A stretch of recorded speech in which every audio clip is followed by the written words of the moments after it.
Einige Fakten über Wien klingen unglaublich, obwohl sie absolut wahr sind. Der Wiener Sänger-Knabenchor, der im Jahr 1498 gegründet wurde, ist der renommierteste Knabenchor weltweit. Diese begabten Jungen treten bei der Sonntagsmesse in der Hofburgkapelle auf. Wenn Sie wissen, wie und wo Sie sich rechtzeitig anmelden, können Sie am Sonntagmorgen die Gelegenheit nutzen, ihre himmlischen Stimmen zu erleben. Wien hat über 150 Paläste, darunter die beeindruckenden kaiserlichen Schlösser Schönbrunn, Belvedere und Hofburg. In der Hofburg befindet sich die kaiserliche Schatzkammer, die den weltweit größten geschliffenen Smaragd beherbergt, ein erstaunliches Juwel von 2860 Karat. Die spanische Hofreitschule in der Hofburg ist die älteste ihrer Art weltweit und blickt auf eine über 450-jährige Tradition zurück.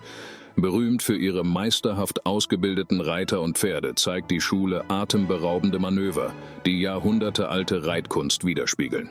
Im Hofburg lebten Maria Theresia, Sisi Elisabeth und Franz Josef. Alle genannten Kaiser und Kaiserinnen sind in der Kaisergruft, der privaten Grabstätte der Habsburger Familie, öffentlich ausgestellt. Diese unterirdische Kapelle wird seit Jahrhunderten von den Mönchen des Kapuzinerordens gepflegt. Und es ist tatsächlich wahr, nur in Wien können Sie eine unterirdische Kapelle besichtigen, die die Särge von über 30 verstorbenen Kaisern und Kaiserinnen beherbergt. Das Begräbnis der letzten österreichischen Kaiserin, Zita von Bourbon-Parma, fand 1989 statt. Ihr Sarg wurde vom Stephansdom bis zur Kaisergruft in einer schwarzen Habsburger Kutsche, gezogen von 8 Pferden, transportiert. Die größte logistische Herausforderung bestand darin, einen Kutscher zu finden, der ein Gespann aus 8 Pferden beherrschte. Im Wagenburg-Museum können Sie alle kaiserlichen Kutschen besichtigen, einschließlich derjenigen, die für die Beerdigungen von Kaiserin Sisi Elisabeth und Zita von Bourbon-Parma verwendet wurden.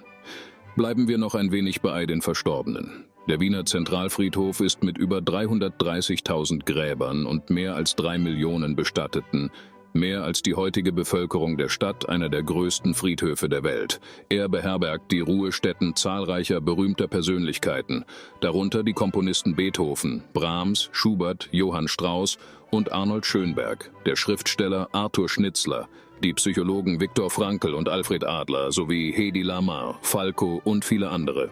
Wien ist die Hauptstadt der klassischen Musik. Viele der berühmtesten Kompositionen der Welt sind in Wien entstanden. Beethovens für Elise, Mozarts Die Zauberflöte, Schuberts Unvollendete Sinfonie und der Donauwalzer von Johann Strauss wurden alle in Wien komponiert. Ja, Wien war die Heimat vieler legendärer Komponisten. Haydn, Salieri, Mozart, Beethoven, Schubert, Brahms, Johann Strauss, Gustav Mahler und Arnold Schönberg lebten und arbeiteten in Wien. Sogar der berühmte venezianische Komponist Antonio Vivaldi kam nach Wien, um am Wiener Hof eine Anstellung zu suchen. Leider starb er in einem Gebäude, an dessen Stelle heute das Hotel Sacher steht, bevor er eine Antwort auf seine Bewerbung erhielt. Das berühmte Neujahrskonzert der Wiener Philharmoniker kennen wir alle. Es wird jährlich im Musikverein abgehalten und in über 90 Länder übertragen, was es zu einem der meistgesehenen klassischen Musikereignisse der Welt macht. Die Wiener Philharmoniker, gegründet im Jahr 1842, zählen zu den prestigeträchtigsten Orchestern weltweit. Ihr Zuhause ist der Musikverein, der als bester Konzertsaal der Welt gilt. Angenommen, Sie sind in Wien und haben im Voraus kein Ticket für eines der außergewöhnlichen Konzerte im Musikverein gekauft. Keine Sorge. Gehen Sie einfach zur Kasse der Wiener Staatsoper und kaufen Sie ein Ticket für die nächste Aufführung. Hier ein Geheimtipp. Die Wiener Philharmoniker sind das Hausorchester der Wiener Staatsoper. Sie können sie bei jeder Opern- oder Ballettaufführung hören. Sie werden kaum glauben, dass das, was Sie aus dem Orchestergraben hören, live gespielt wird. Darüber hinaus zählt die Wiener Staatsoper zu den 3 renommiertesten Opernhäusern der Welt.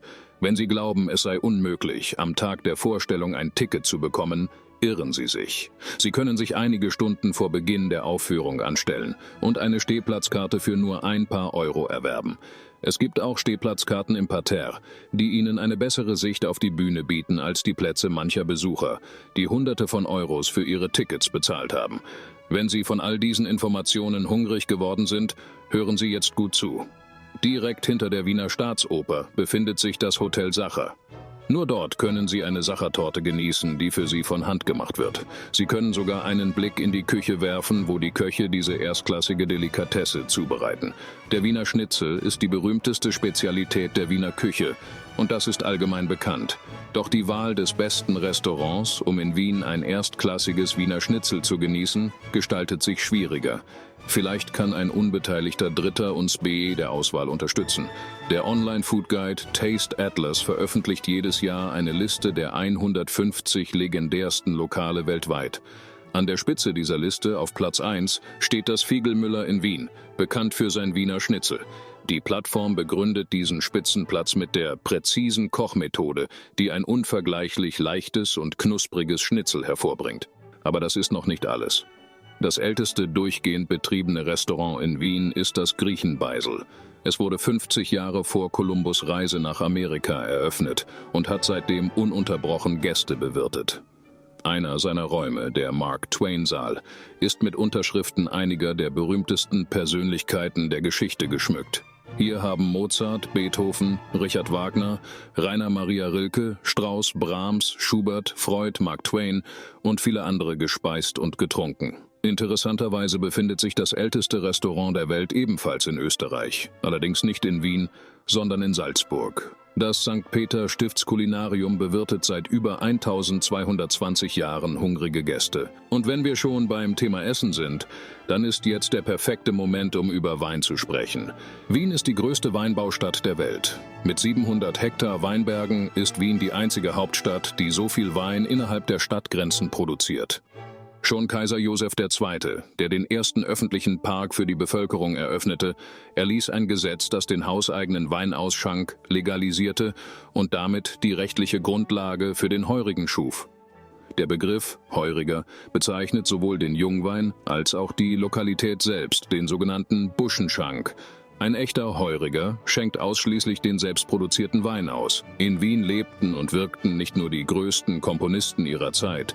Hier lebte auch Gustav Klimt, einer der teuersten Maler der Geschichte. Sein berühmtestes Gemälde, der Kuss, befindet sich im Wiener Belvedere und sein größtes Werk kann im Burgtheater bewundert werden. Klimts Grab liegt ebenfalls in Wien, direkt oberhalb des Schönbrunn-Parks. Viele Wiener Geschichten enden in einer der prächtigen Kirchen der Stadt. Die bekannteste und beeindruckendste ist der Stephansdom. Im Turm dieser Kathedrale gibt es eine Glocke, die weltweit Aufsehen erregt. Die Pummerin-Glocke im Stephansdom, die über 20 Tonnen wiegt, wurde aus den Überresten türkischer Kanonen gegossen und ist eine der größten frei schwingenden Kirchenglocken der Welt. Das Leben des berühmtesten Bewohners Wiens ist ebenfalls eng mit dem Stephansdom verbunden.